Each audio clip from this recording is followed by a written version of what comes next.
Okay, very good. Welcome all.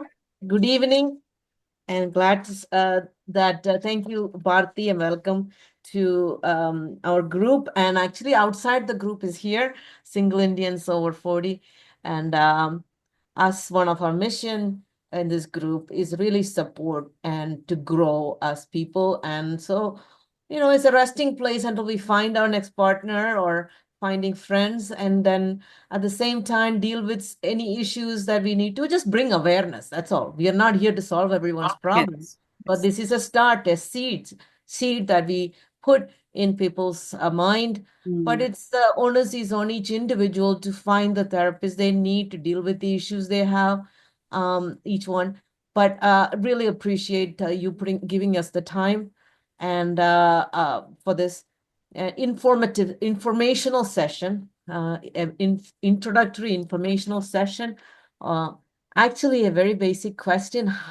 Why do we do what we do, right? Thank you for that, because recently I had a talk with a friend of mine and I was just asking, like, why did you do that? He doesn't know. So it was just like so appropriate. Yeah. And I want to thank Charan also, as he was aware of some of what I wanted to do. I really like to encourage others as well. If anything that has helped you, this is a place where we should be able to talk about things that help each other, so that we don't feel like we are alone in this bad journey and of being, so mm, we can just learn from each other and bring the support that we need and resources that we need. And Mm. thank you, Charan, for bringing introducing Bharti to me and the group. And I understand that she has helped you. And I hope she or others, we will just at least become aware of the things that, we only know, right? So with that, yeah, so we talked about this session is being recorded, and hold off any questions until the end. Bharti will open that session, and anyone who is not comfortable with recording their questions, then let us know. They will stop the recording at the for the and hold your questions to the end, and we stop the recording.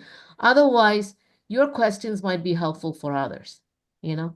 So with that, I will leave. Bharti is from Delhi. She's psychologist and a life coach, and I will leave it up to her to introduce herself. So that I won't do justice.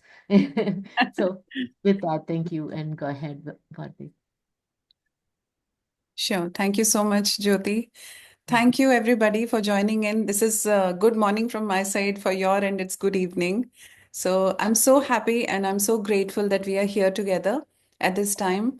Thank you, Charan, for introducing me, and thank you, Jyoti, for having me this opportunity. Um, for the next 40 to 50 minutes, I'll take your attention, full attention, 100% attention. And that's what I urge you to keep your 100% attention. I'll just mute everybody. Yeah. Okay. So before we actually begin, and I'll introduce myself in a bit, I want all of you to ponder upon a question and maybe we can engage through the chats. Who is the most important person of your life? And you can think about your parents, uh, your love interest, your partner, your children, your neighbors, your friends, your boss, your work. So think upon it and tell me, who is the most important person of your life? I can see responses coming in. Okay, kids and puppy. Okay. B says myself and my kid. Okay. How about others? What do you think? Who is the most important person of your life? Siva says my mom. Okay, brother, kids, parents. Okay. Me, then my kids, family, and myself. All right. Okay, great. Thank you so much for your responses, everybody. My relationship with my Lord. Okay. Awesome, Jyoti. Son and sister. Myself. All right. Great. Thank you so much for all your responses, friends. And for those of you who have answered anything but myself, that is you, I want you to take the thought further and ask yourself that God forbid, and cancel, God forbid, that you do not wake up tomorrow morning. Okay. You do not wake up tomorrow morning. Are any of these people be of any more importance to you? Say yes or no in the chats. If you do not wake up tomorrow morning, are any of these people going to be of any more importance for you? Yes or no? So they may cry, they may miss you, they may want you back so desperately, but would you be able to come back for them? Would you be able to do anything for them? Yes or no? No. Okay. Siva says no. How about others? No. Okay. Any yeses there? Okay, Ginny. Yeah. Yeah, Akhilesh would be able to come back. Yeah. Yes. So we understand this that everyone becomes important and all our duties become important for others only when we are alive. Okay? Only when we are alive. So now, who is the most important person of your life? It's you. Because your world begins with you. Your life begins with you. Your family begins with you. Everyone becomes important just because you exist. Yeah. Yes, we can wish them peace, we can wish them well, we would want the best for them even before us. But still, I want all of us to realize that it's us who needs to be served first by us.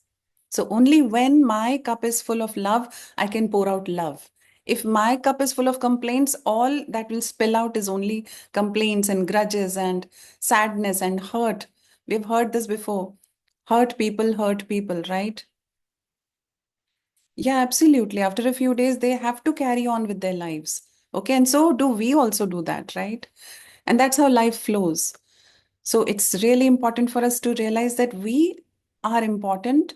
And when we serve ourselves well, we can serve others in the best possible way. So if that was a realization or a wow moment, say wow in the chats. Absolutely. Yes. If that was any realization, say wow in the chats. And I'm going to share the screen now. Okay, a lot of other windows. Yeah, is the screen visible, everybody? Yes? Okay, good. Okay, let me keep the chat box on because that's where we engage. So, what are we here for today? So, we are here to understand why we do what we do. So, a lot of times, where is this topic coming from? Because a lot of times, you know, I kept wondering as a child also, okay, why I do what I do, when I don't want to do it also, when I'm so, tired of doing it again and again, but I still end up doing it. I want to stop it, but I can't. Or why do I make certain choices? And then I started comparing myself with others also. That why in the same situation, different people have different opinions, they have different choices of actions, and what drives them. So this has been, uh, intriguing me ever since I realized myself. So that is the space this, topic is coming from. And today we are going to unfold a lot on this side. Okay. So who am I? This is me. I'm Bharti Rakheja from Delhi, born and brought up in Nagpur. Nagpur is a very beautiful but a small town in Maharashtra. And I'm a self-love and manifestation coach, basically a trauma expert. My background is in psychology. I've done masters in psychology and followed through a lot of certifications and courses in therapies. So I call myself a psychologist and a therapist and a lot many other things, but I don't want to confuse you with that. I'm a trauma expert, CBT, REBT therapist, and inner child healer and mindfulness practitioner. And now I'm pursuing my PhD in narcissistic trauma. Okay. And let me tell you, friends, I am another you. Okay. So I have been where you are once. I suffered in my relationships. I suffered in my health badly. I suffered with low self esteem, very low self confidence. And, um, you know, it all. it was a very vicious cycle going on for me unless and until I just stopped myself and pondered over, reflected on myself, and realized through so many efforts that I made to understand why am I going through what I'm going through, only to realize that when you are too focused on the outside, things get even more chaotic. But to find the answers, you want to look within. And then you want to stand up on your own 2 feet to support yourself, to help yourself, and stop seeking help and validation from outside. In the sense that we are running after friends, we are running after people, we are chasing, people whom we desire to have in our lives so desperately that we end up losing ourselves. So I had my share of suffering anxiety and depression for a span of time. And then doctor suggested that you have to, pursue something in your life as a mission or a vision. And I didn't have any idea about what a mission is or what a vision is. So I just kept on hitting here and there only to realize my way by God's grace. Okay. So today, what I'm going to unfold to you is what I have learned all through my career, also, of course, but all through my life, basically. Okay. And for let's understand, why are you here? Okay. What are you here for? I want you to type in the chats. What is your one expectation from today's session? Like, I want to respect your time invested today. So let's understand each other more. And I want you to write down one word or one line of your expectation from today's class. Yes, everybody. Okay. Jyoti says learn. To learn. That's great. Okay. Understand myself better. Okay. So this is what we have as today's agenda: to know yourself better, to understand your self-sabotaging patterns, if at all, to find out what current challenges you're going through, that you will find out. You need not share here openly, publicly. If you want, you can share it. You can direct your questions or pointers on my personal, directed to me personally. But the Q&A, direct Q&A, will take towards the end of the class. Okay. So most of the answers I'll try, uh, that, the session will cover it all. However, whatever is missed, then we can take it towards the end. Okay, to find out what current challenges you're going through, dig into the root causes of things, how your past is defining your present and future. Okay, and experience deep healing. Okay, so that you can walk out with a shifted mindset. And of course, the big question: why we do what we do, right? Okay, great. Thank you for your responses, friends. Of course, Sony. Okay. All right. Great. Thank you, everybody, for your responses. And I'll I'm committed to all of you for the next 1.5 hours. And I'll try to bring whatever best I know about the topic today. And let's make the maximum out of today's class, for which a couple of tips here, that try and keep yourself undistracted for the session. Yeah, Jenny. So, how to, you want to keep yourself undistracted for the session. Uh, Place yourself at a place where nobody will disturb you. Have a notepad and a pen. Keep taking notes as you feel inspired. Keep your full attention and intention in the class, and empty your cups, friends. Okay, just for the next 1 hour, unlearn whatever you've learned and try and keep yourself open to what's new. Okay, we'll engage through the chat box and Q&A towards the end. So without any much delay, let's get started. Okay. So I want all of you to think and maybe write down in your notebooks, what are some of the behaviors that keep you stuck? So the good behaviors we need not really bother because they are only supportive of us. But I want you to think about what are some of the negative behaviors or self-sabotaging behaviors that are keeping you stuck where you are.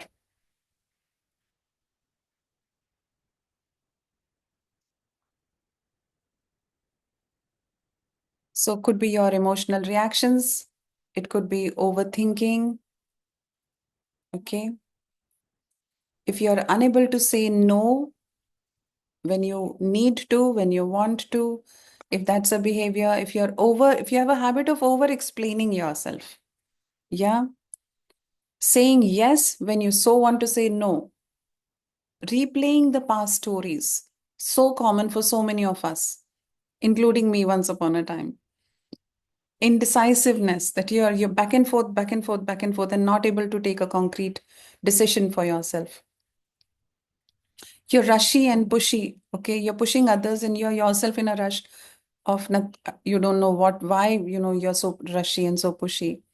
And self-sabotaging your opportunities. So when the opportunity comes, you're not in your present self and you do not know whether to grab it or not, or your fears confuse you, and then you miss those opportunities and only to see that, oh, they took it and I was so needing it. Not being able to speak up for your needs. Yeah. Comparing yourself all the time with others and feeling small. You judge people too quick and you judge yourself also. Yeah, check that. And some addictions maybe that are bothering you, or you are lacking boundaries. Yes, people pleasing. So when you lack your boundaries, you are so fearful. You always want to keep others happy and pleased. Yes. Yeah. Thank you, everybody, for your responses.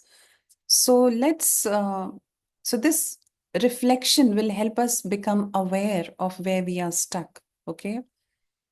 And you want to, that these behaviors are not helping you, rather they are harming you, they're keeping you stuck. So you want to change them, or you want to stop yourself from doing them, but feel as if they are almost automatic. Yeah. Resonates? Say yes in the chats. If there's any other behavior that bothers you that is not covered in the list, so please feel free and think and note it in your notebook. Yeah. So here's a situation to understand. Let's say you present an idea in a meeting and no one responds immediately. Everybody is like quiet. There's no response. What would be your reaction in this situation? I want at least okay, as many of you can give us responses in the chats. So, what would be your reaction in this situation when nobody responds immediately when you present an idea in a meeting? Siva says frustration, immediately feel low. Yeah, you'll feel ignored. Okay. Feeling of rejection, keep repeating, trying to get the response or trying to force to convince them. You will conclude that no one liked it. You'll feel anxious, right? Now we are trying to understand where this reaction is coming from. Okay, so let's see this triangle. It's called a thought triangle. Has anyone seen this kind of a thing before? Your thoughts influence your emotions, and your emotions influence your actions. So there happens a situation on the outside, and you immediately think something about it, and you feel a certain way, and then you react a certain way. So before between the situation and your reaction, there is this process happening inside which is actually so fast that we miss the thought, we miss the emotion, we only get into the reaction. That's the body reacting almost automatically. Does that make any sense, friends? So a situation happens, whatever situation happens, and we know that situation is not in our control. Okay, we cannot control the situations, we cannot control people. A situation happens, and we think a certain way, we feel a certain way, and then the behavior is enforced. Okay, so we are literally, and based upon our reaction, the life unfolds. Based upon the reaction, the life unfolds. Yeah, it's hard not to react. Yeah, we'll talk about it, Sony. Okay. Based upon our reactions and as life unfolds, aren't we literally crafting our life with our thoughts and emotions? If all our actions are coming out of our thoughts and emotions, then we are literally crafting our life with our thoughts and emotions. Yes? Think about your problems now. your relationships, your health, maybe at work.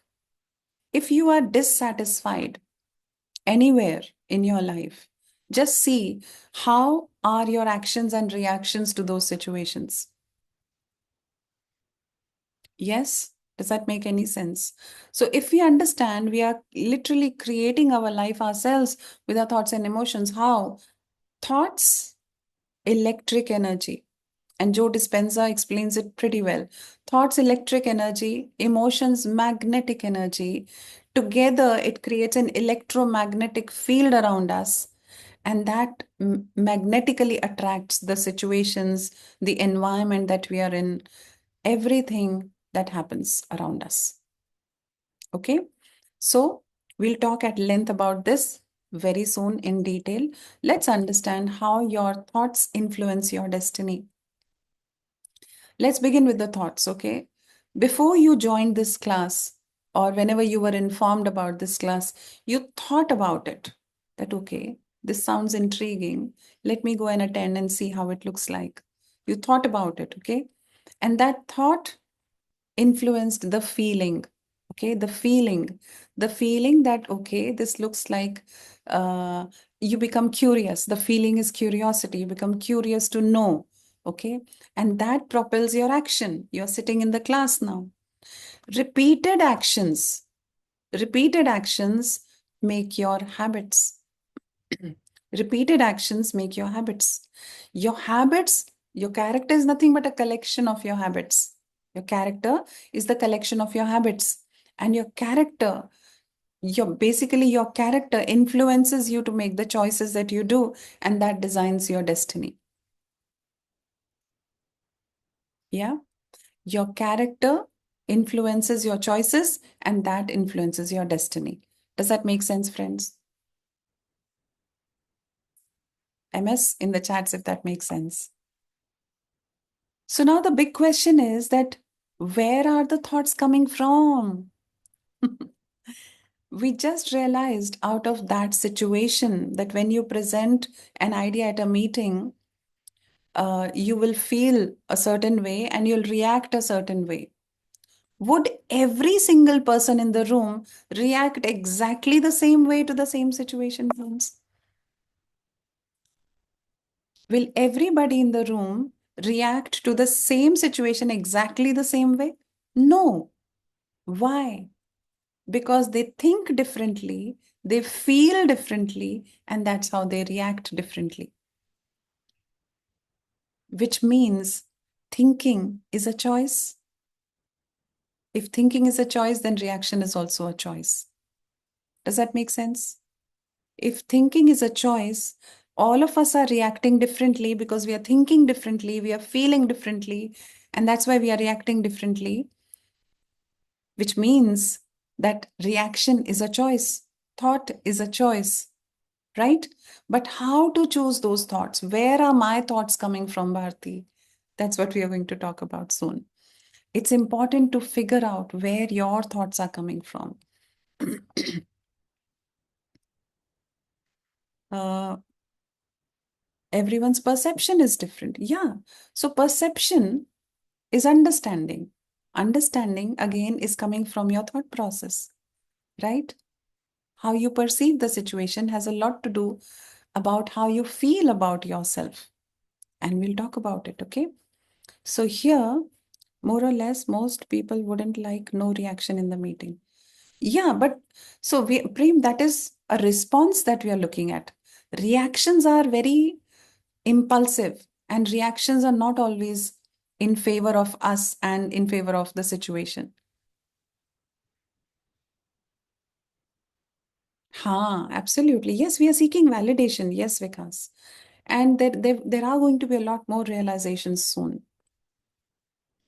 Okay.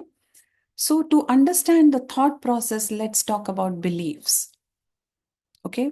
So, let's say that my idea of silence by a group of people is that, okay, people remain silent when they don't like something and they don't want to sound rude.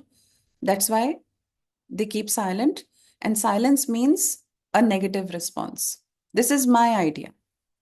So when silence happens, like if you're not, for example, if you're not responding in the chat box, when I ask a question, that makes me ponder, okay, am I sounding bored? Most of us are like that, right? Am I, are they getting bored out of my talk? Yeah. On the other side, I not, can I not have a choice to think that, okay, maybe they are pondering over it. Maybe they are thinking about it. Maybe the question is not clear to them. Yeah. Thank you, Jyoti. Thank you. Yeah, just an example, right? So if your idea, your belief about you is that I'm a boring person or I don't speak well, this is your belief about yourself. So when people don't respond to your question or your idea, the immediate perception is that they didn't like it. Okay. Another very general example, that let's say while growing up you had a raw mango, you bit into a raw mango, okay, and that was absolutely very sour, we all know that. Now your understanding of a mango is that it's a taste, it's a dirty fruit. I didn't like it at all. After that, as you're growing up, people keep on convincing you that have mango, it's a very beautiful fruit, it's juicy, nice and sweet, and you reject it outrightly, saying, not at all. I'm not going to have mango at all any time in my life. Because now your belief about mango is that it's a sour fruit. Yes? Am I making sense, friends? Say MS in the chats. Now, the question is that how did we collect these beliefs about ourselves, about other people, about work, about presentations, about marriage, about relationships, about life, about destiny, and everything? Where did all of these beliefs come from? Because based on beliefs, you think, you feel, you act, you make choices. I'm going to talk about beliefs more. Okay. So, major part of our childhood went into collecting these beliefs. Childhood. Because childhood, we knew nothing about life. So, whatever experiences happened, we just collected those as beliefs. Your entire mind is a collection of your beliefs that you collected while growing up. And that is what we call as the program. So, understand this, that the computer behaves the way it is coded, right? If my computer is not behaving the way I want it to behave, I keep on telling the computer, change yourself, change yourself, change yourself. Is it going to change itself? No. The behavior of the computer won't change unless somebody sits inside the program and changes the code. Yes. For us to change our behavior, our choices, the way we think, the way we perceive, the way we behave, we need to get inside our system and change the program, change the coding, right? Here's a beautiful story. Some of you might have read or heard this story before, but I invite you to hear it out in my own unique way. Okay. So this elephant, oh, okay, allow me your permission. Say, if you're keen, say keen in the chats to hear the story from me. Say keen in the chats. Yeah, super. Thank you. So when a baby elephant is born, okay, a baby elephant, an elephant is born as a baby, it's very notorious, very naughty, very mischievous, full of energy, wants to run around here and there and very curious. So to explore, keeps on creating that turbulence around. So what the master does is, master ties the baby elephant with a rope, a humble rope, and that keeps the elephant controlled in place. Okay. From there, the baby elephant keeps trying hard to pull away, to break free from the rope, to get freedom, but tries harder and harder and harder, but not able to get free, not able to break free from the rope at all. So then what happens after trying so many times? The elephant stops trying. The elephant stops trying. Why? Because the elephant, out of his experience, has started to believe that it is not possible for me to break free from this rope. Nothing works. Okay, nothing works for me. So there's no point trying only. I'll stand still. And the elephant learns to behave. Now, as the elephant grows up into an adult elephant, okay, while the elephant is taken to the jungle, to the forest, where they are made to do certain things, there the adult elephant, because we know how mighty an elephant is, they can carry heavy logs, they can even uproot the trees, and they can make 10 people sit on their back and carry them easily, effortlessly. All of that the adult elephant is doing. But when the mahout gets the elephant back and ties the elephant with the same rope, the mighty adult elephant stands still. Why? Because the mighty adult elephant, continues to believe that this humble rope he has no power to break free from.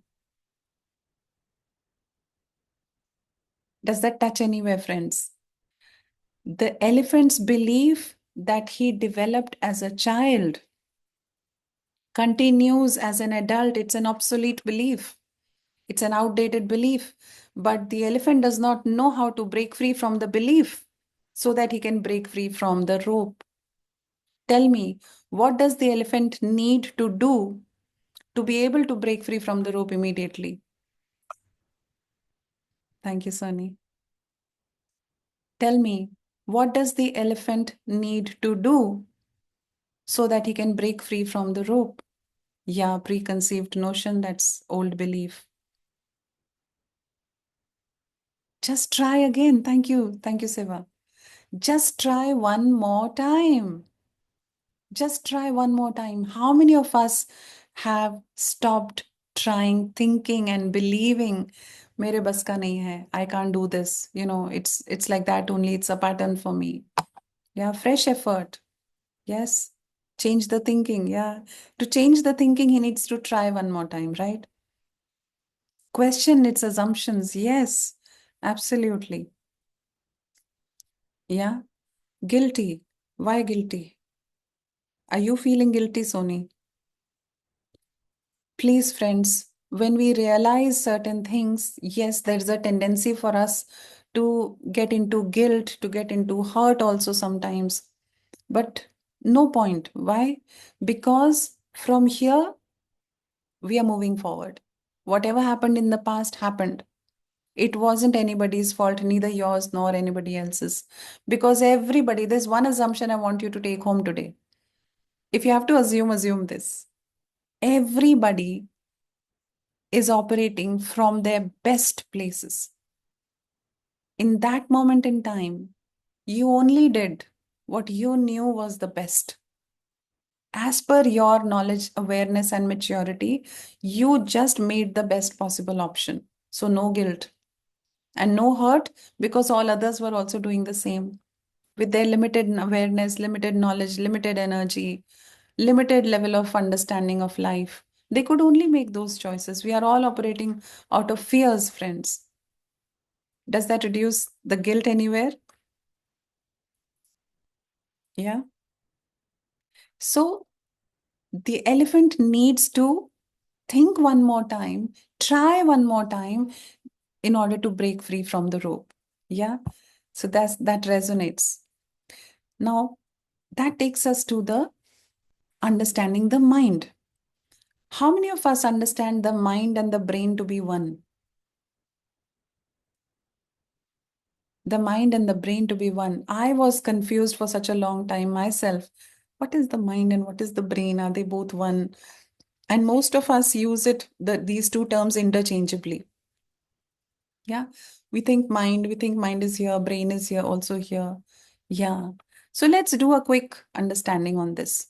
The brain is the physical computer, the mind is the program.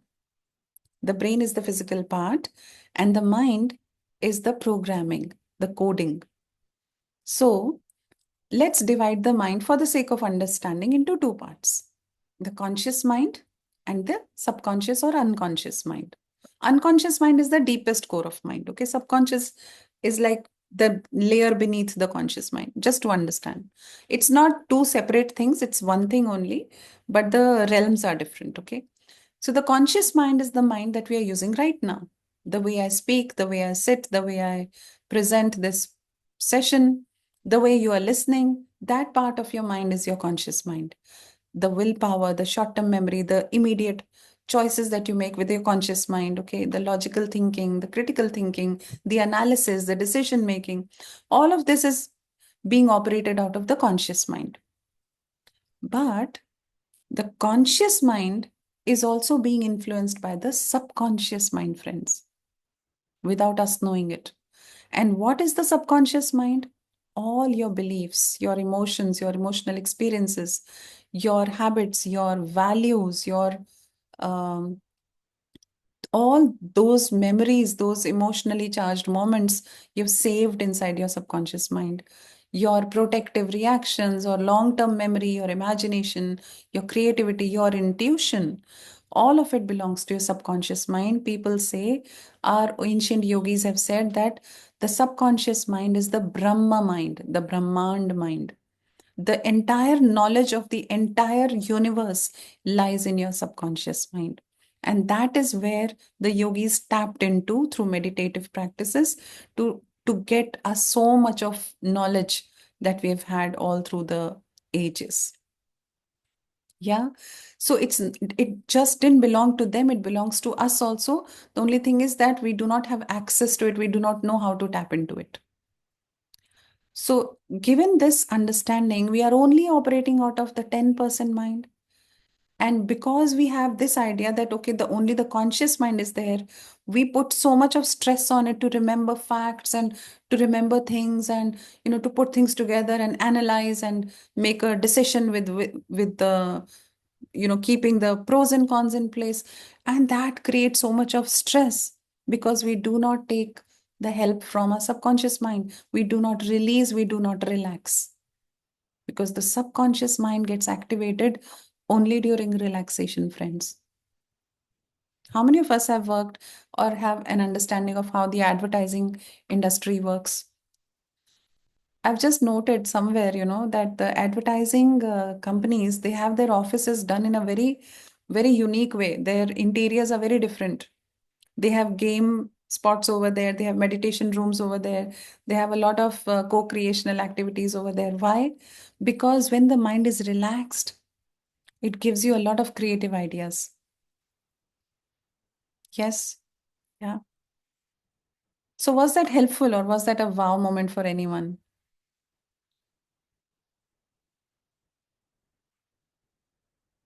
Yeah. Okay. So when we talk about experiences that we have had in the childhood, from where this entire subconscious mind is constantly building up, collecting all the beliefs, all the experiences, all everything what people said and how they made us feel, all of that is being collected in the subconscious mind. We all know, and there is no single person who has not experienced negative experiences during childhood. Agree? And those negative experiences, and when we felt those experiences, that is what is called as trauma. Okay? Yes? Thank you, everybody. Now, what is trauma, friends? Trauma is a very, very expansive topic. So I've tried my best to, make it very precise and to the point so that we do not get off track. All of us have had some great experiences during childhood, and all of us have had some traumatic experiences during childhood. Let's see how. So, trauma inherently is not a traumatic experience per se. The situation is not trauma. Some situations definitely are put in the category of traumatic experiences, and that's how we use this term. However, the way we responded to that event decides the intensity of trauma. So, trauma is an emotional response to a distressing event or a series of events that can cause long lasting physical, mental, or emotional damage. Okay, it will make sense soon. Let's see.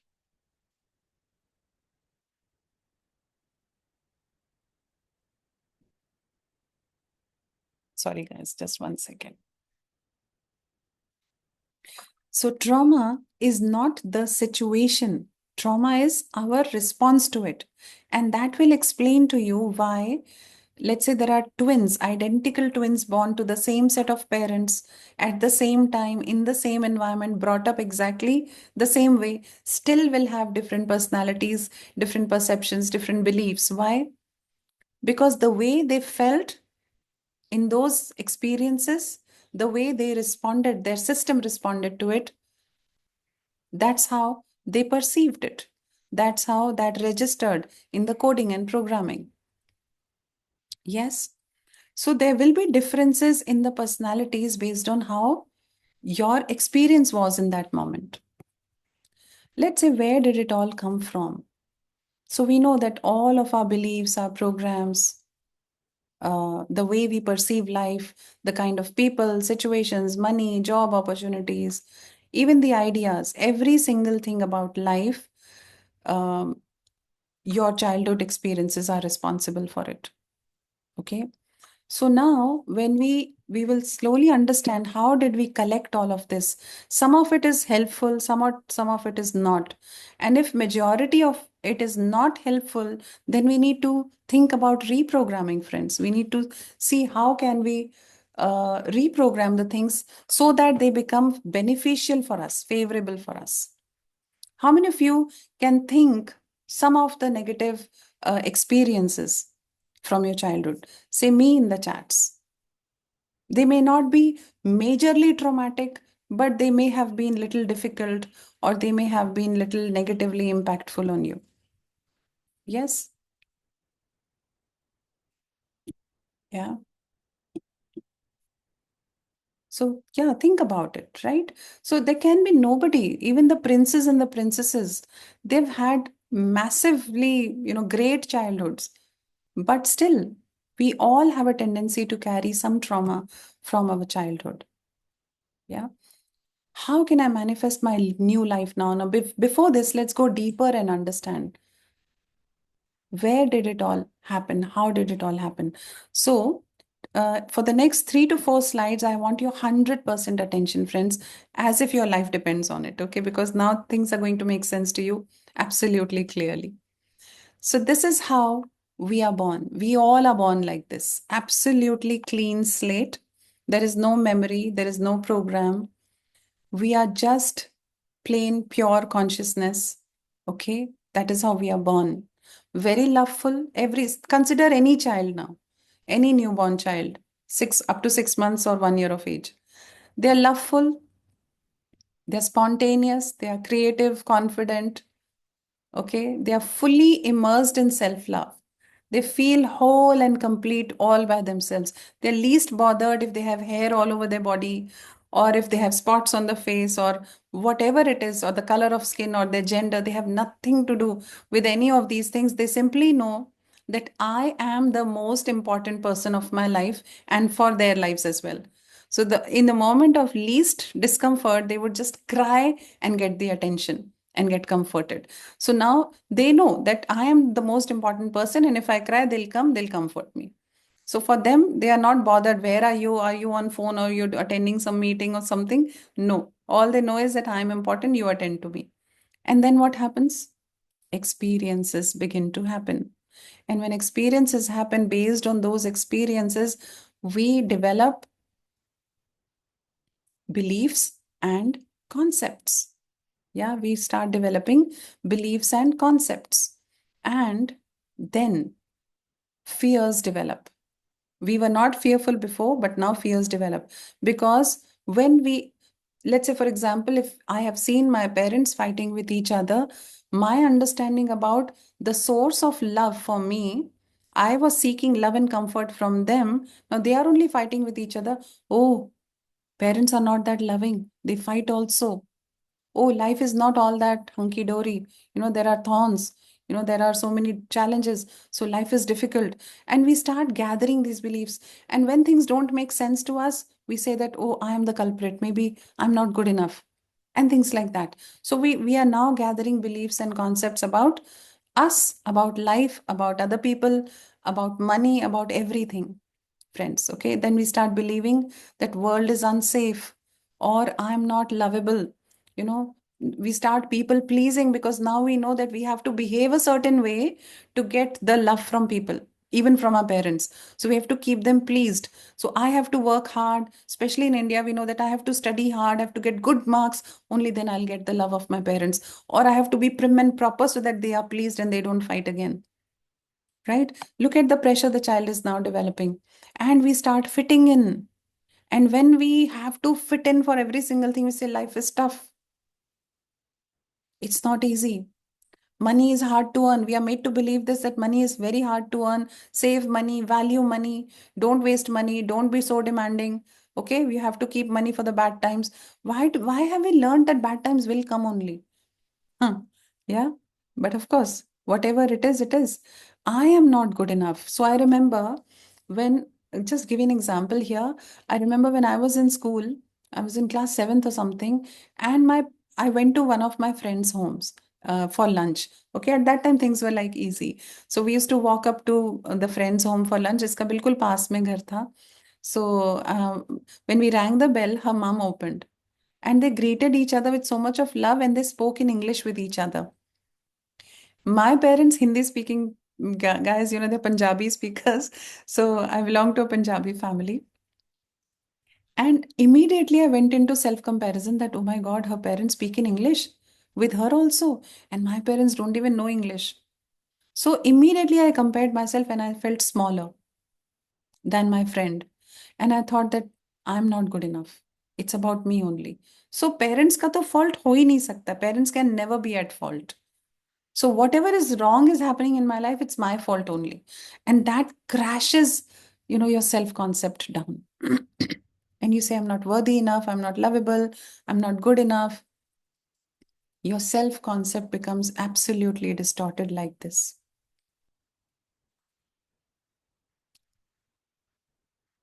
Healing, friends, is a journey that you have to travel back from your distorted self back to the original self. When you were whole and complete, you felt loved just like that, unconditionally. For that, you have to really open the wounds that you have gathered from your past and allow yourself feel the pain first. So we all are avoiding pain ever since.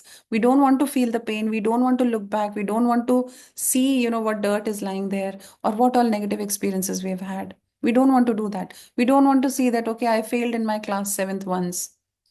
It's unpleasant, no? So if we are avoiding, we are not healing. We have to feel the pain and allow ourselves to grieve the lost self. That lost child, that lost self is still waiting there for you to come back. Imagine we carrying all the wounds all over the body. Okay, if I'm wounded all over and I'm walking like carrying those wounds, and even a feather, brushes by, I'll say, ouch. And people around me would say, oh, she's overreacting. How can a feather hurt her? And that's how people say, why do you keep overreacting? Why do you overthink? Why can't you be stable? Why can't you be calm? Understand, a fresh skin, a normal skin will not hurt with a feather or even with, something sharp as much. But a wounded person will. So our reactions, our overreactions are not from the present time, they're coming from the past. Did that make any sense? Was there any realization? Are we learning something? Tell me. Say LS in the chats. Yeah. Yeah, absolutely. Yes. Yes, Vikas. Okay. Awesome. Good. Thank you for your responses, friends. So let's look at a few situations. Okay. Situation is a friend does not reply to your message for 2 days. Think about it. A friend does not reply to your message for 2 days. What will happen? What will you think? How will you react to this? Let's look at a person with abandonment wounds would say, would think, she's ignoring me, or maybe she's upset with me. I must have done something wrong. So self-blaming, because immediately the fear of abandonment sets in, because you're already low on your self-concept. Another person with a healthy self-worth may think she's probably caught up with something. I'll wait and check in later. Another one, maybe with a betrayal trauma, say, here we go again. People always disappear when you need them. You can't trust anyone. Same situation, different responses. Why? Different coding, different programming from your past experiences. And we say most of your beliefs and concepts have formed before 10 years of age. However, they continue to form. But then these 10 years of experiences are influencing the further experiences now, the further perception of life. Okay. So did was this helpful, friends, to understand? Did it help? Yeah. Okay. So let's look at how can we map the trauma. A few examples here.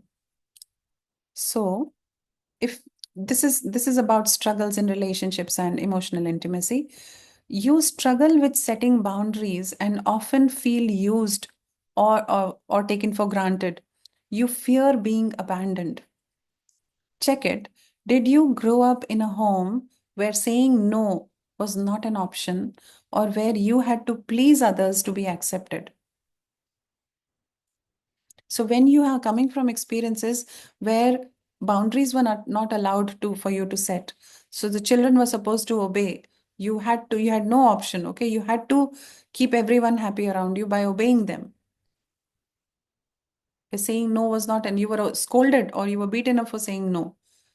Okay. So check that for yourself. This is for self-reflection, friends.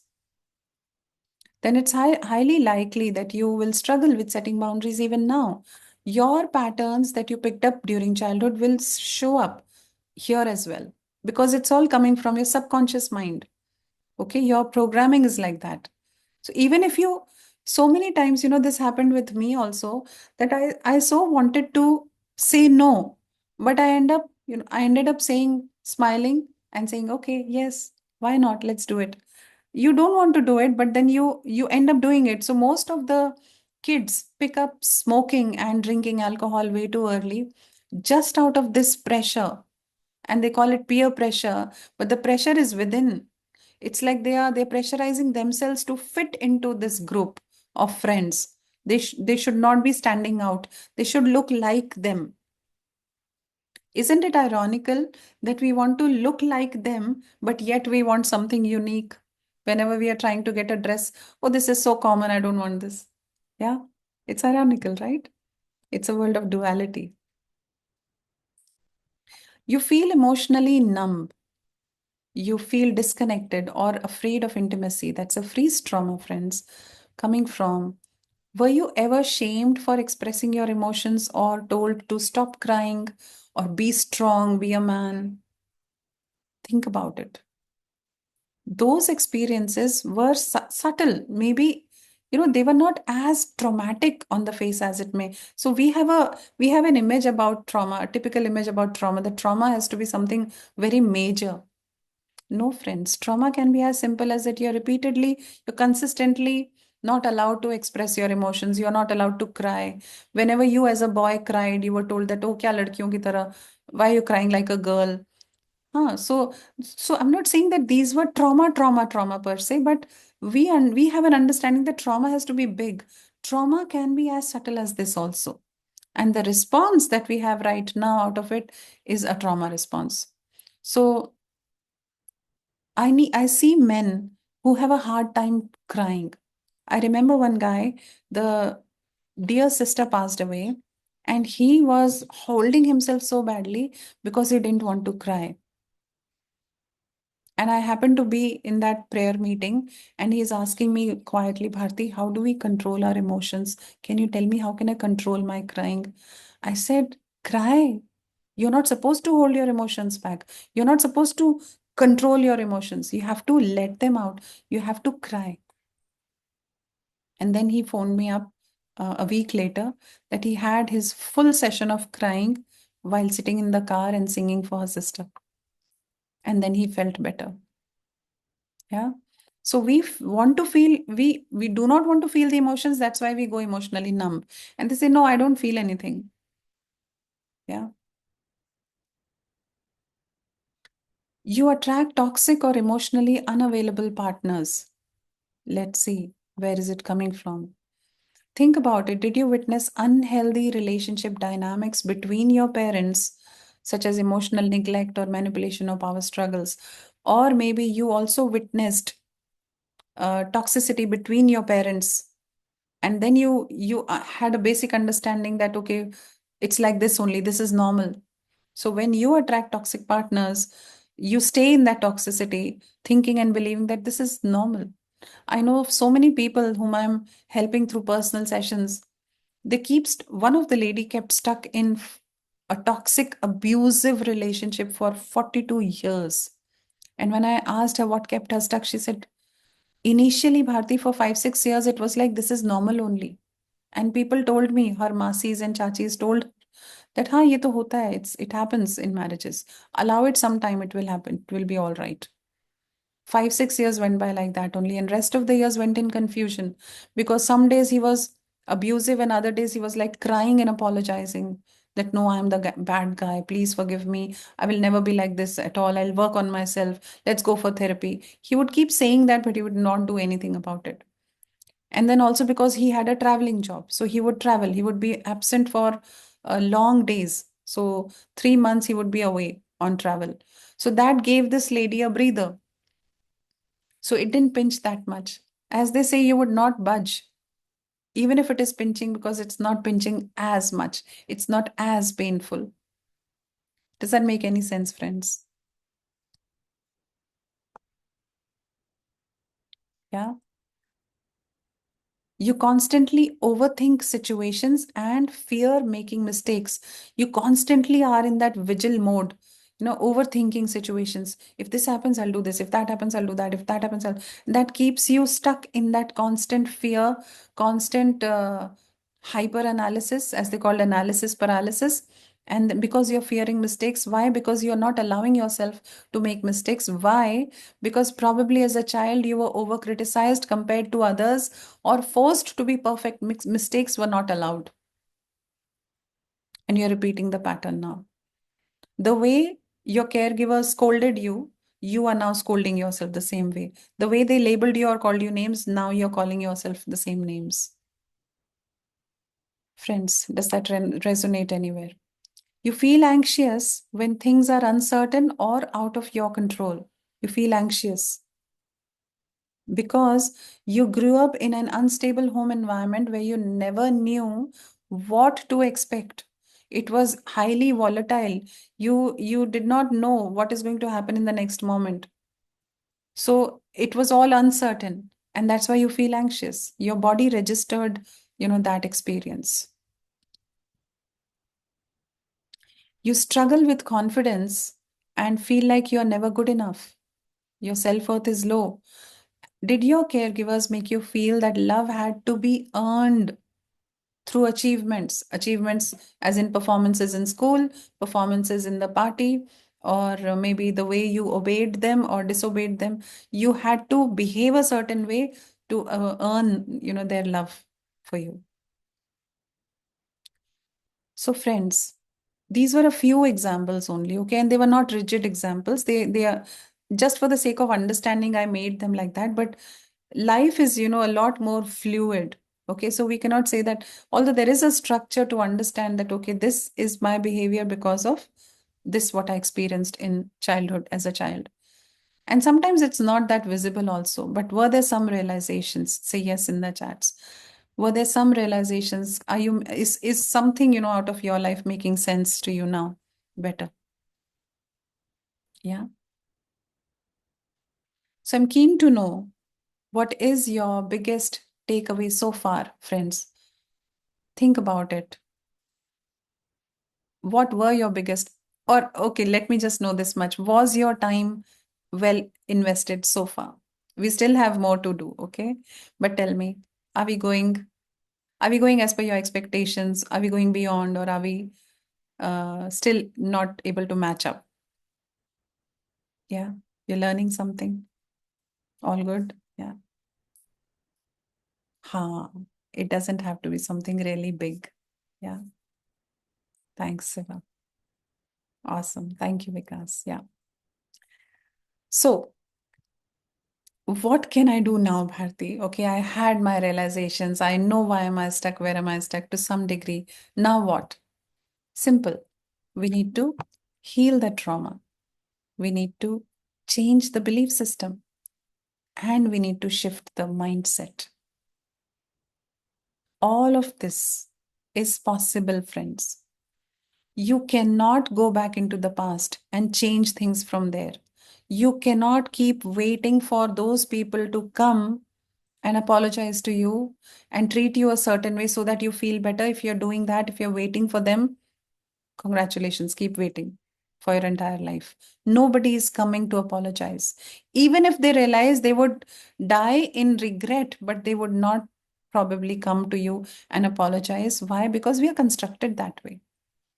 And there's no point waiting for anybody to come and say something or do something for you so that you feel better and then you get unstuck in your life. No, it's not happening and it's not worth it.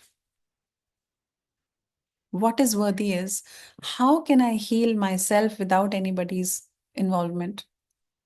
That is freedom, isn't it? So we got to heal the trauma, we got to heal the past experiences. We got to change the beliefs, just like the elephant. We need to try differently one more time. We need to go beyond our limitations and see. We have to move out of our comfort zone to make things happen. And then the mindset shifts and we say, okay, this works. But unless and until we try something different, nothing works. Yeah, it's gone for good. Absolutely. So, what I'm going to share with you now is a triple A formula. Okay, A. What are these A's for? It's for awareness, alchemy, and alignment. Every single change begins with awareness. You cannot change something that you're not aware about. Yeah. So, first, we need to acknowledge, recognize what are the trauma patterns. Where am I stuck in my life today? So there's a quick awareness exercise I want you to take in your notebook. Write down the word relationships and consider general relationships. And write down, give it a number on a scale of 10. How satisfied are you with your relationships today? How satisfied are you with the quality of your relationships today? Like the 10 being the best and 0 being the least. And now make a right arrow and write down, where do you want your relationships to be in the next 1 year? In the next 1 year. So, for example, if it is at 4 right now, you want to make it 6 or 8. If it is at 5 right now, you want to make it 9 or so. Just write your own number. Okay. From 4 to 8 says Aarti. Jyoti says 5. Jyoti, from 5, where do you want it to be? Okay. Perfect. Now, how does my new number look like? Now you'll get the clarity. To be on a 7, let's say, Siva, how does a 7 look like to you? What should happen for you in life so that you know that you are at 7? Sure, Vikas. So, how does an 8 look like to you? Jyoti, how does 9 look like to you? Aarti, how does 8 look like to you? So, write it for yourself. More or better friends? Okay, great. Good. More friends or better friends. All right. Can you make it more specific in terms of better, Siva? Feeling accepted for who you are. Jyoti, I totally understand that. And we need to accept ourselves first, Jyoti, okay? Are you able to accept yourself exactly as you are? When you look at your flaws, when you look at your failures, your mistakes, your condition, are we good? Are you good with it? Of course, I'm not saying that we are, becoming complacent with all my flaws, but we are not cursing ourselves either. We accept it. Okay, this is me, and now I want to work on this. Okay, yeah, mutual respect, absolutely. Yes, Great. Thank you for all your responses, friends. Okay. So, first step is awareness. So, today, do we have awareness? After this exercise, we have awareness, right? The second step is, second A is alchemy.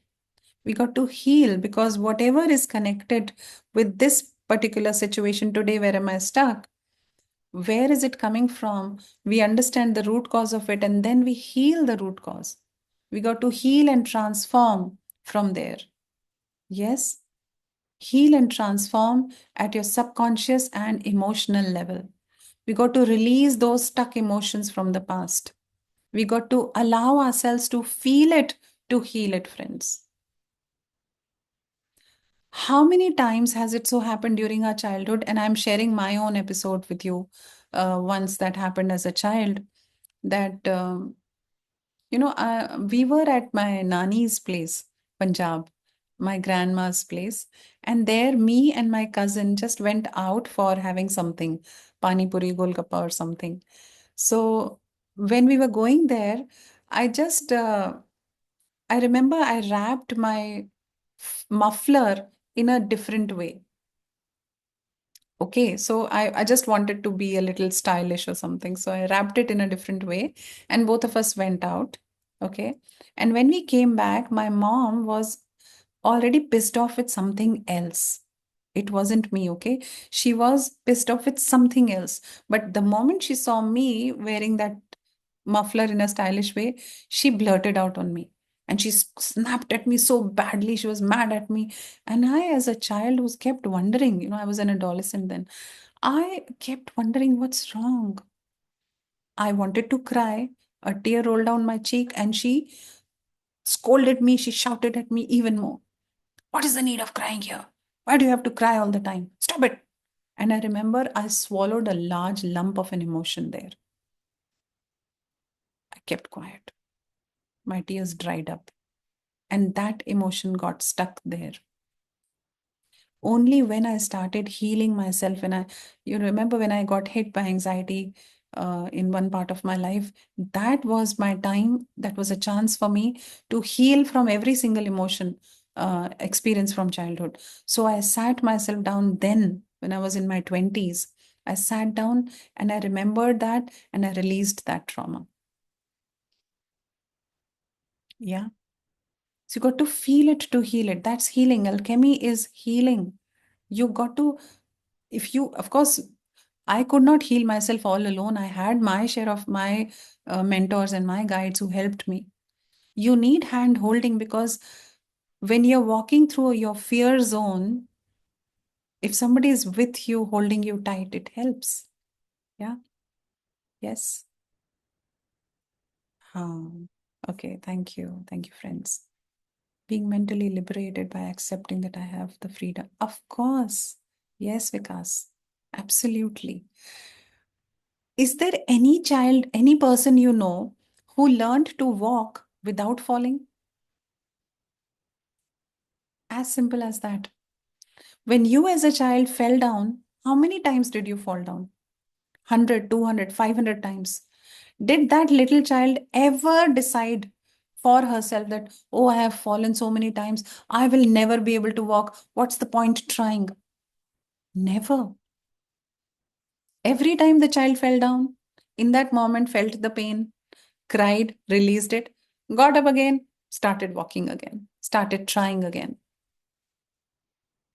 Can we learn that from our little child? Can we allow ourselves to make mistakes, friends? Yeah. And once we heal from our past emotional experiences, once we heal means healing is an ongoing journey. We got to learn how we heal and then we got to continue the process. Okay. Then that's how we align ourselves with the highest self. And then we manifest our dream lives. Yeah. Yes. Okay. So that's how things work. Now, awareness, of course, I've already explained everything. So, awareness is identifying the emotional wounds and triggers, making sense of it. Where is it coming from? How the past trauma and limiting beliefs have been shaping your current reality, and accept your emotions with compassion instead of resistance. So we got to look at the emotions, we got to feel them. Emotions are here to feel, they are emotions, energy in motion.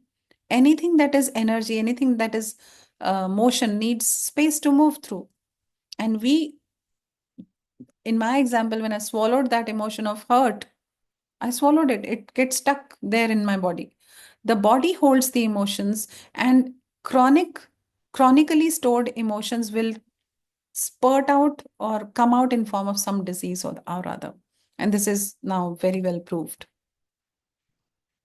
Ask yourself, what past wounds from childhood do you still remember? Those, it's good to start with those you remember, because then the unconscious wounds automatically begin to heal. How do you see it repeating in your present life? Write down this question, friends, or take this screenshot. You want to ponder over this question after the class because it will take you a lot of time.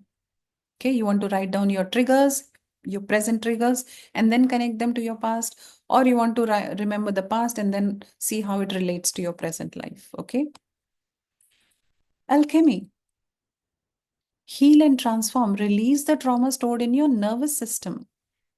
It got stuck in your nervous system. Release it from there. Reprogram with new codes of transformation. See, the old code, I cannot break free from this rope. You got to reprogram by trying different things that work for you. Shift from victimhood. Oh, that happened. My parents did a pathetic job for me. My teachers scolded me. They punished me. They, stripped me in front of the class. They shamed me in front of the class. They took me to the principal and I got scolded. They hammered me with the stick and so on. Victim mode. They did what they did. When we are repeating the same experience in our mind over and over and over again, it's like drinking the same poison again and again and again and waiting for yourself to die. Yeah. And then you say that why are things not changing? Things are not changing. We remember the slide. We are creating our life with our thoughts and emotions. You keep thinking the past stuff.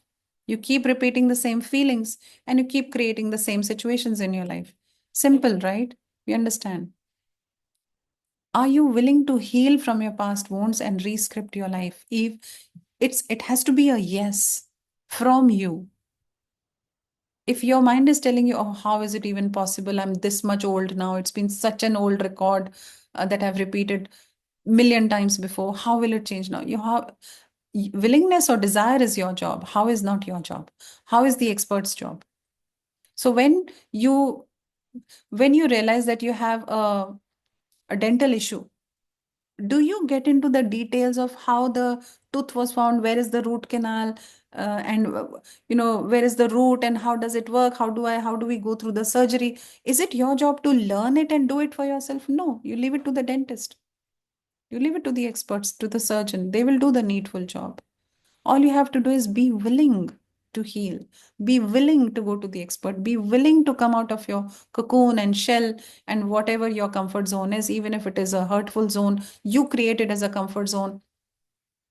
I've seen people choosing hell over heaven just for comfort, just for familiarity, because the mind keeps telling you, oh, this is familiar, this is safe. That is unfamiliar. What if we fail? What if it doesn't work? What if I end up wasting my time? What if I end up wasting my money? And that's your monkey mind acting up, please, friends. Okay. Alignment. Align your thoughts, emotions, and actions with your highest self. Ask yourself, my highest self, what would you do had you been in my situation? This is the smaller self, fearful self. The higher self knows it all. The higher self will tell you, okay, come on, why are you sitting there? Get up, get going. Align your thoughts, emotions, and actions with your higher self. Take bold, aligned actions towards your desires, friends. You want to go beyond your fears and take action. You've been thinking about it for ages now, but when it comes to taking action, you get jittery. You want to work on your emotion? Go ahead, take aligned action, not desperate action. You got to take aligned, inspired action. Inspired action is that your entire being wants to go ahead and do it. There's no doubt. And even if a small speck of doubt comes, your higher self covers it all.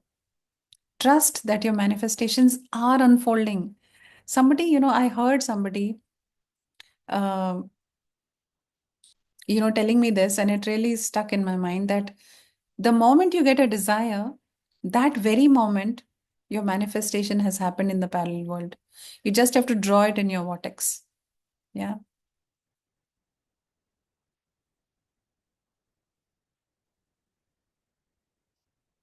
Recommended tools. Yes, I'm going to take you through an exercise of healing, friends. Okay. Now, the recommended tools, there has to be enough time for us to learn those tools, friends. Okay. That training will take time. So today, as Jyoti's told me that it's going to be an introductory session, I still tried my best to bring in as much detail as possible. Okay. So the guiding question here is, what do you want to create in your life? What is it that you want to create in your life? Are your thoughts, emotions, and choices aligned with your desires? So, you want to have clarity on what kind of a life do you want, and then check it for yourself. Are your thoughts aligned? Are your emotions aligned? Are your actions aligned? Only aligned actions, thoughts, and emotions will bring you that desire in your life.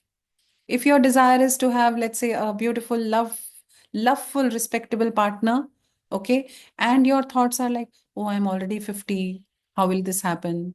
There are not enough people left, there are not enough eligible singles left. Yeah, your thought is not aligned. How is your emotion? If it is fearful, doubtful, it's not aligned. And then your actions, of course, are influenced by your thoughts and emotions. Absolutely not aligned, friends. Yeah. Okay, so was that helpful? Say helpful in the chats, and let's go ahead for experiencing a healing exercise. Yes, thanks. Thank you.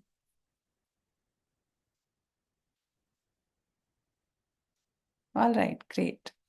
Thank you, friends. Thank you. Now we're going to have an experience. Okay, this is the last segment of the class. Thank you for your patience and thank you for listening up to me.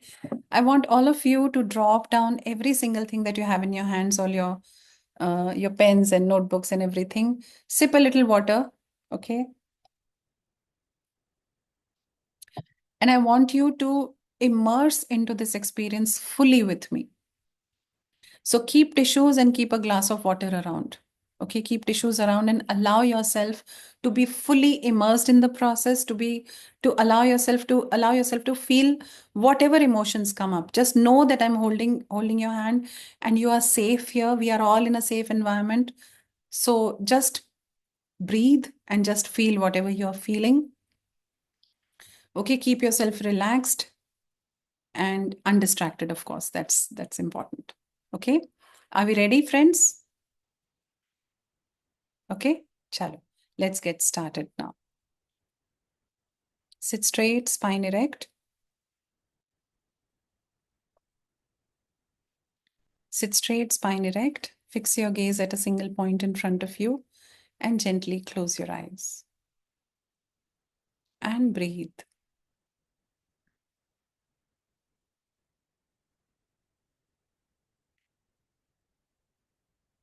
Just follow your breath as you inhale. And as you exhale, now relax. One more time, a deep and a slow breath in, up to the belly. Inhale and exhale to empty out your lungs slowly but fully, completely empty. Let's do it one more time. A deep and a slow breath in. And as you exhale, relax. Drop your shoulders down. Be easy. Just check your jaw. Unclench it. Release the tension from your forehead. Relax your fingers and toes. Check in your pelvis, front and back.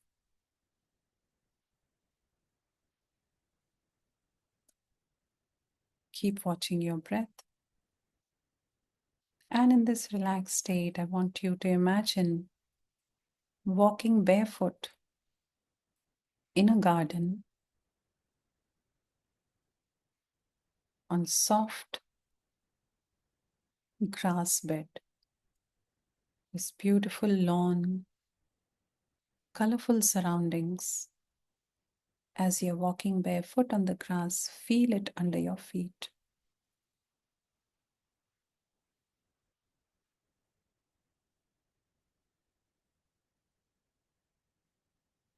Look around and notice the beautiful flowers. Which are some of the colors that you can see?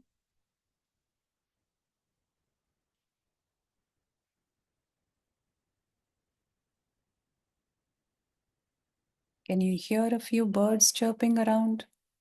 Can you see some butterflies? Pay attention to the sounds of the birds.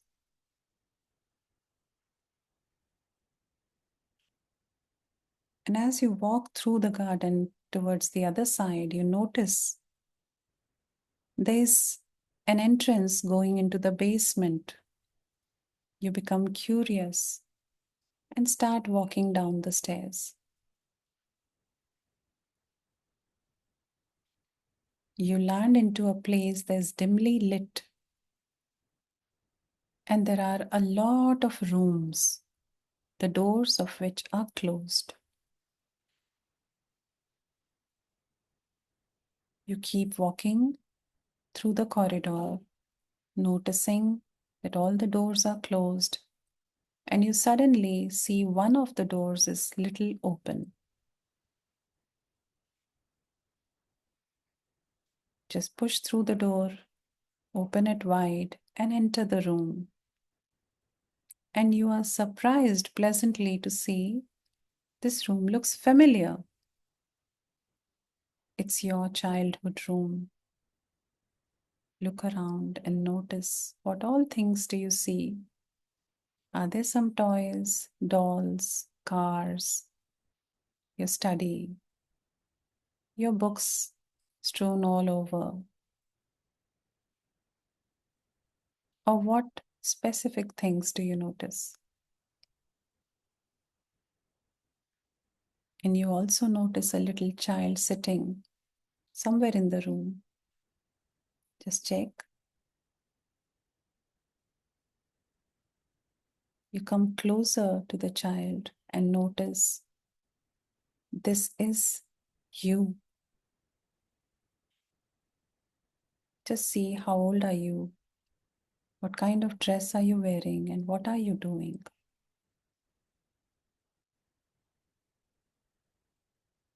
Sit closer to the child and try and read the facial expressions. See how the child is feeling. Are they happy, joyful, or are they sad, hurt, or angry?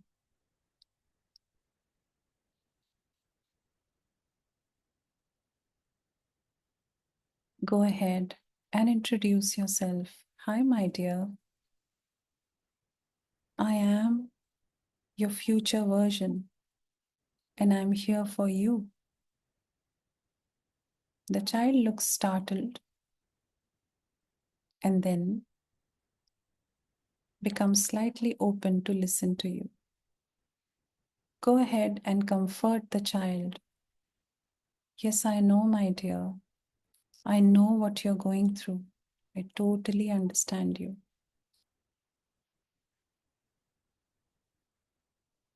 And I'm really sorry that I left you, I abandoned you.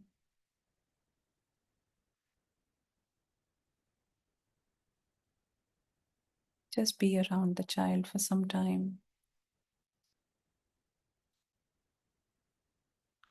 Feel free to tell me, how do you feel, my dear? I assure you that I won't judge you. I won't think bad of you, my dear, because I'm here for you. and we are going to be together forever. Just know that I'm on your side. Tell me what's bothering you. As the child opens up, pay full attention and listen to what the child says.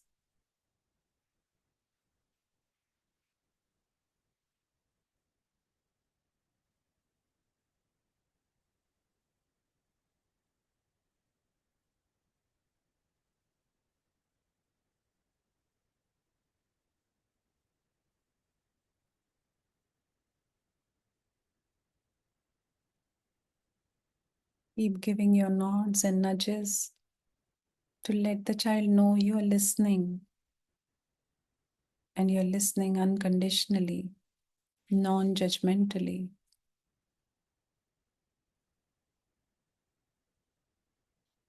Lovingly hold the child's hands and keep offering loving strokes to the child as they narrate to you whatever story is going on in their mind.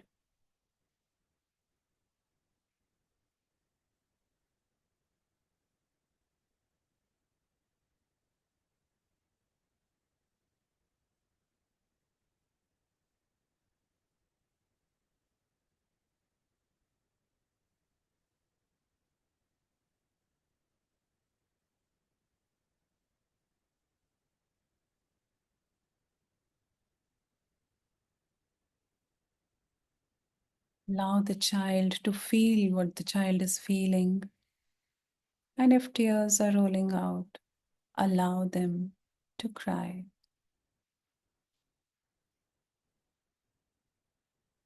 You got to feel it to heal it.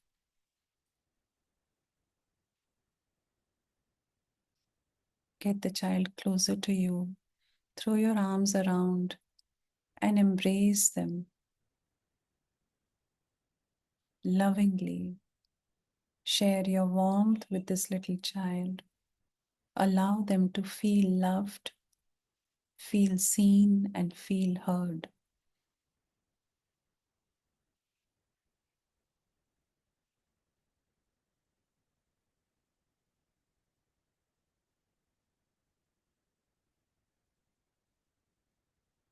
And now look at the child's face. Do you see a shift on the child's face? Is there any shift in the emotion? Are they feeling any better?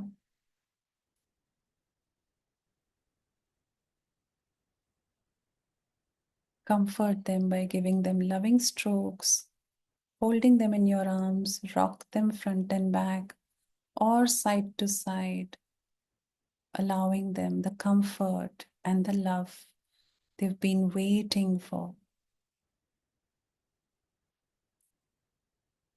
I'm sorry to abandon you, my dear. Please forgive me that I was never there when you were suffering. Nobody understood you. You looked out for me, but I wasn't there. I just went ahead trying to pursue life, running after achievements, accolades, seeking validation from people, trying to prove myself so desperately that I lost you, such a precious possession of mine. I'm so grateful for this realization today, my dear. I love you, and I promise to love you forever. I promise that I'm going to be with you forever, my dear. I love and accept you unconditionally, just as you are. It doesn't matter if they don't approve of you, because I am with you. It doesn't matter if nobody loves you, because I will love you wholeheartedly. I'll stand by you.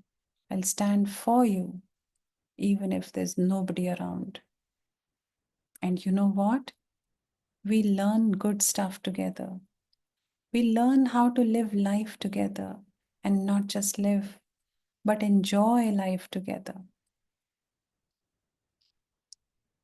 We are here to have fun, my dear, to live life, to experience life, and to grow and evolve. And together we can do that.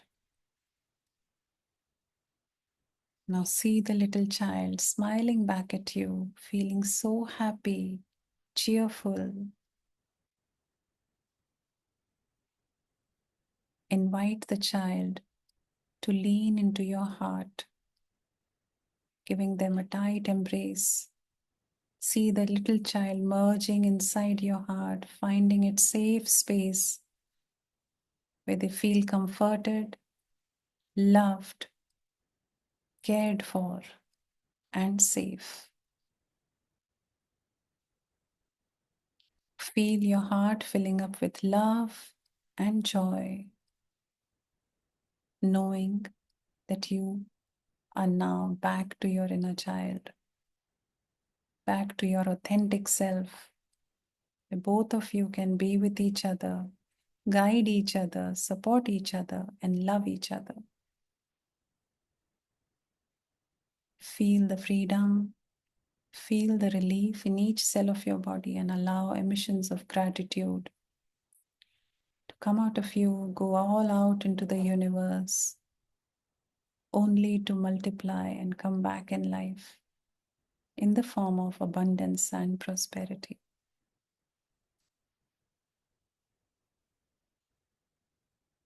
And with the next breath, come back to awareness, wiggle your fingers and toes, bring your palms together, rub them to make them warm.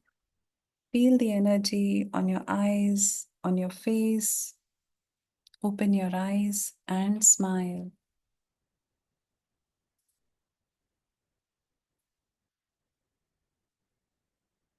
Sip some water, friends,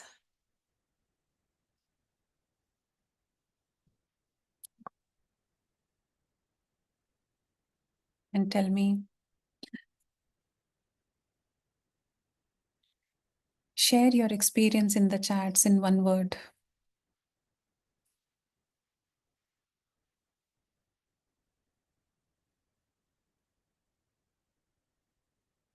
Rajani,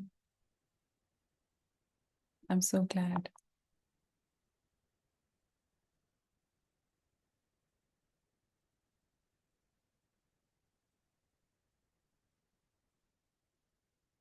Awesome. Wow, thank you. How many of you had a tearful experience? Were there tears of release, tears of healing? Did you experience tears of healing today? Yeah, yes. You got to feel it to heal it, friends. Yeah. Feeling is healing. So allow yourself to feel it as much as you can.